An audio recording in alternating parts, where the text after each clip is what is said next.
नमस्कार दोस्तों, सभी का स्वागत है चार्ट मंच के नई वीडियो में। आज के सेशन के अंदर फिर से हमें वॉलेटिलिटी देखने मिली निफ्टी के अंदर, जहां पे डाउ को हमने देखा फ्राइडे को एक अच्छी क्लोजिंग देते हुए। निफ्टी ने आज थोड़ी नेगेटिव क्लोजिंग दी। डाउ से हमने क्यूज लिया और हमने गैप अप ओपनिंग दी। निफ्टी को हम देख सकते हैं यहाँ पे कि एक गैप अप ओपनिंग मिली है डाउ से क्यूज लेके, लेकिन आज वॉलेटिलिटी काफ़ी थी। गैप अप ओपनिंग हुई लेकिन एकदम से गैप फिल हो गया तुरंत जैसे ही ओपन होने के बाद आज के डे का गैप। उसके बाद फिर मार्केट ऊपर गया, साइडवेज रहा, फिर एंड में वापस से एक फॉल आ गया। अच्छा, एंड में जो फॉल आया उसके अंदर अगर हम थोड़े स्मॉलर टाइम फ्रेम का चार्ट देखें तो उस पर एक गैप निकल के आ रहा था 21,700 के लेवल का नियर अबाउट, वो आज हमें फिल होते हुए दिखाई दिया। ये 15 मिनट का चार्ट अगर हम देखते हैं तो वो हमें फिल होते हुए दिखाई दिया। अब दोस्तों एक मैंने ट्रेंड लाइन ड्रॉ की है 15 मिनट के चार्ट पे भी, आप देख सकते हो सारे लोअर टच पॉइंट से टच होते हुए। ओके, मैं लेकिन डेली चार्ट पे जाता हूँ। ठीक है, अगर हम डेली चार्ट देखते हैं यहाँ पे तो एक इंपॉर्टेंट ट्रेंड लाइन आ रही है जहां पे प्रीवियस जो स्विंग लो थे उसको टच करते हुए जा रही है ऊपर। अब आने वाले सेशन में ये लाइन इंपॉर्टेंट हो जाएगी, साथ ही साथ जो 21,700 का लेवल है वो भी इंपॉर्टेंट हो जाएगा। हम लास्ट वीडियो में एक लेवल के बारे में डिस्कस कर रहे थे जो आ रहा था निकल के 21,670। ये हमारे जो शूटिंग स्टार कैंडल दिख रही है हमको, इसका जो प्रीवियस कैंडल है उसका लो है। अभी ये लो इंपॉर्टेंट इसलिए हो जाता है क्योंकि जो शूटिंग स्टार का कंफर्मेशन है वो 21,670 के नीचे आएगा। साथ ही साथ हम देखेंगे कि ये जो ट्रेंड लाइन बनी हुई है जो निफ्टी को सपोर्ट दे रही है वो भी ब्रीच हो जाएगी। तो जब ऐसे कॉन्फ्लुएंसिंग फैक्टर मिलेंगे हमें तो डेफिनेटली वहां पे एक ट्रेड सेटअप बनेगा फॉर दी डाउन साइड। ठीक है, अब निफ्टी के अंदर कंफ्यूजन बना हुआ है, डेफिनेटली इसमें कोई दो राय नहीं है क्योंकि वॉलेटिलिटी काफ़ी हो रही है। निफ्टी एक डायरेक्शन पकड़ नहीं पा रहा, ना नीचे जा पा रहा है ना ऊपर जा पा रहा है, क्योंकि डाउ के अंदर अभी भी स्ट्रेंथ है। डेक्स जो है जर्मनी के मार्केट वो थोड़े अटके हुए हैं। चाइना मार्केट के अंदर थोड़ी सी स्ट्रेंथ बन रही है, नीचे से रिवर्सल के आसार बन रहे हैं। जापान के मार्केट भी अच्छे हैं फिलहाल, बट ओवरऑल हमारे मार्केट में अभी भी कन्फ्यूजन है। और मेरे हिसाब से ये जो 21,670 का लेवल है इसे हम डेफिनेटली वॉच करेंगे। ये लेवल ब्रीच होगा तो कल के जो वीडियो में हम देख रहे थे 21,600, 21,550 और वो भी लेवल ब्रीच होता है तो नेक्स्ट जो लेवल निकल के आएगा 21,450 के अराउंड आएगा। अब दोस्तों अगर मेरे को मेजर लेवल ड्रॉ करने हैं फॉर दी एक्सपायरी, मेरे हिसाब से 22,125 जो ये वाला लेवल है, आप जो प्रीवियस स्विंग हाई लेवल है करेंटली, और पहले भी यहाँ तक ही पहुँच के निफ्टी ने रिवर्सल दिखाया था। ऑन द अदर हैंड जो नीचे के साइड का लेवल है 21,400 से लेके 21,380, ये जो एक लेवल है ये एक नीचे का सपोर्ट लेवल निकल के आएगा। ठीक है, तो मेरे हिसाब से इस एक्सपायरी के लिए ये ब्रॉड रेंज बनी रहनी चाहिए और निफ्टी के अंदर कंफ्यूजन अभी भी बना रहेगा। अपसाइड का अगर कोई ट्रेड लेना है तो अब डेफिनेटली 22,125 के लिए वेट करना होगा। ठीक है, और डाउनसाइड के लिए अगर प्ले बनाना है तो वो लेवल थोड़ा नजदीक है 21,670 जो कि 100 पॉइंट नीचे है। वो लेवल अगर ब्रीच होता है तो एक डाउनसाइड की अपॉर्चुनिटी खुलेगी। लेकिन हम स्टॉक के बारे में अगर बात करते हैं तो स्टॉक के अंदर पीएसयू स्टॉक आज भी थोड़े मजबूती थे। फार्मा स्टॉक के अंदर तेजी थी तो मैंने थोड़ा उस हिसाब से एक काउंटर पिक किया है। आने वाले सेशन के अंदर थोड़ी वॉलेटिलिटी बढ़ेगी तो थोड़े डिफेंसिव जो काउंटर है उसके अंदर रहना चाहिए। तो काउंटर भी डिस्कस करते हैं। निफ्टी पे अभी फिलहाल डाउन साइड के लिए जो लेवल नियर आ रहा है उस पर फोकस करेंगे। अपसाइड के लिए स्विंग हाई का वेट करें। बैंक निफ्टी का भी कुछ सेम रुझान बन रहा है। बैंक निफ्टी पे भी एक जो राइजिंग ट्रेंड लाइन जा रही है यहाँ पे कनेक्ट करती हुई, इसका आज हमें ब्रीच देखने मिला। निफ्टी के अंदर ब्रीच नहीं हुआ था, बैंक निफ्टी थोड़ी रिलेटिवली ज़्यादा वीक लग रही है। अपसाइड के लिए बैंक निफ्टी के अंदर 47,000 का वेट करना ही होगा for the gap fill play जो हमें ऊपर के साइड दिखाई दे रहा है 48,000 का। और मेरे हिसाब से प्ले करना है तो निफ्टी पे डाउन साइड की अगर कोई ट्रिगर मिलेगी तो वो एक ज़्यादा अच्छे से प्ले हो सकती है। बैंक निफ्टी भी चॉपी रहेगा निफ्टी की तरह, और बैंक निफ्टी की जो रेंज है डेफिनेटली निफ्टी से बड़ी है।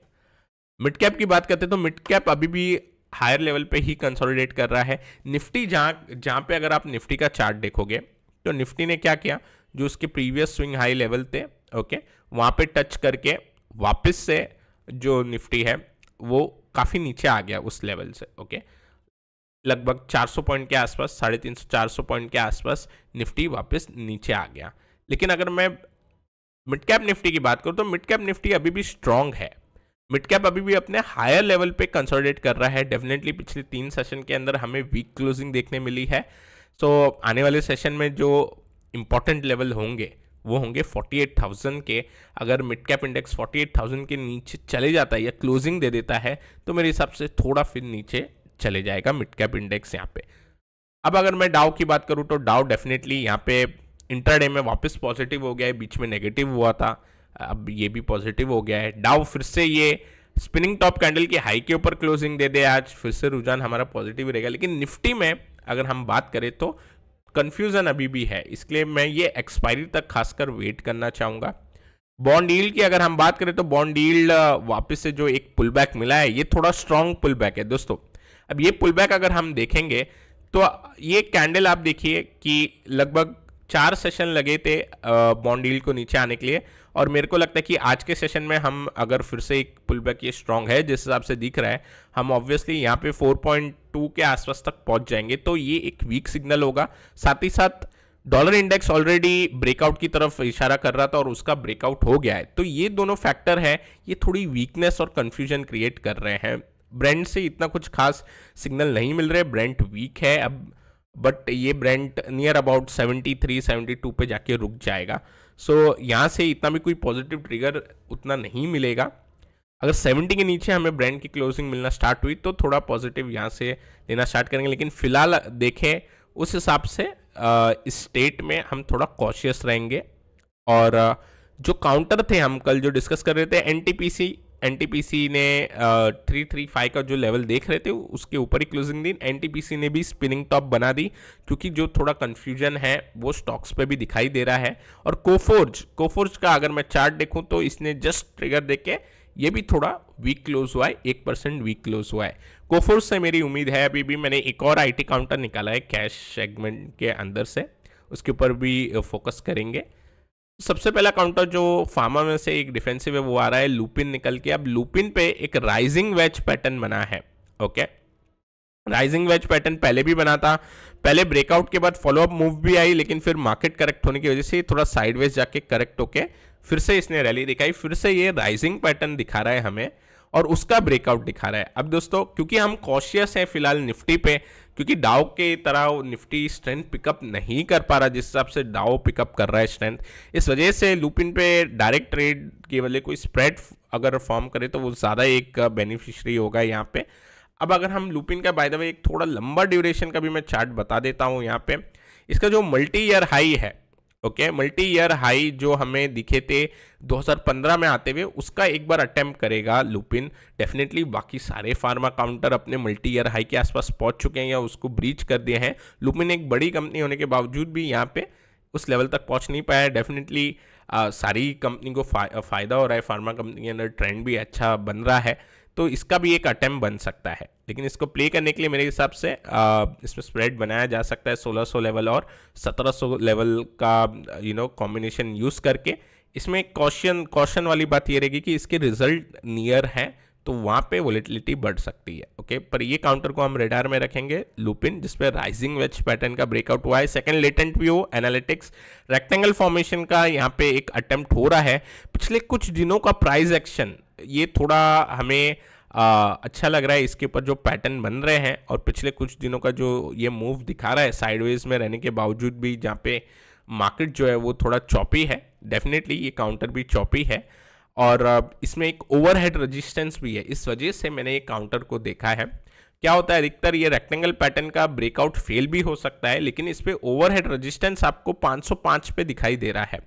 तो ये 505 अगर लेवल क्लियर होता है तो हमें क्लियर इंडिकेशन मिलेगा कि एक रेक्टेंगल पैटर्न का भी ब्रेकआउट हुआ और एक ओवरहेड रेजिस्टेंस का भी ब्रेकआउट हुआ। इस वजह से मैंने इस काउंटर को सिलेक्ट किया, क्योंकि अभी हमारा जो व्यू है वो कॉशियस है और इस व्यू की वजह से अगर कोई भी फॉल आनी है मार्केट में तो इस काउंटर, ये जो काउंटर वो ट्रिगर लेवल नहीं अचीव करेगा। अगर ट्रिगर लेवल अचीव करेगा इसका मतलब कि कोई स्ट्रेंथ है आईटी काउंटर में या पर्टिकुलर इस काउंटर में, या फिर मार्केट करेक्शन नहीं दे रहे होंगे उस समय। इस वजह से ये 505 का लेवल एकदम एक इम्पॉर्टेंट हो जाता है और ये लेवल ब्रीच होने के बाद इसकी आप जो डिस्टेंस है, आप A to B डिस्टेंस देख सकते हो, वहाँ तक एक बार हम देख सकते हैं इस काउंटर को। तो दोस्तों ये दो काउंटर है लुपिन और लेटेंट व्यू, थोड़ा कॉशियस ही रहेंगे। मार्केट को लेके, क्योंकि बॉन्ड यील्ड और डॉलर इंडेक्स थोड़े एग्रेसिवली ऊपर जाने की कोशिश कर रहे हैं और उसका इम्पैक्ट अभी तक डाउ पे नहीं दिखा है। बट अगर डाउ पे दिख गया तो डेफिनेटली निफ्टी चॉपी है ऑलरेडी, वोलेटाइल भी है, थोड़ा और वोलेटाइल हो सकता है। दोस्तों आज के वीडियो के लिए इतना ही। मैं आशा करता हूँ आपको ये वीडियो पसंद आया होगा। पसंद आया तो ज़रूर लाइक करें, नए हमारे चैनल पे तो कमेंट करना ना भूलें। Till then take care, I will meet you in the next video.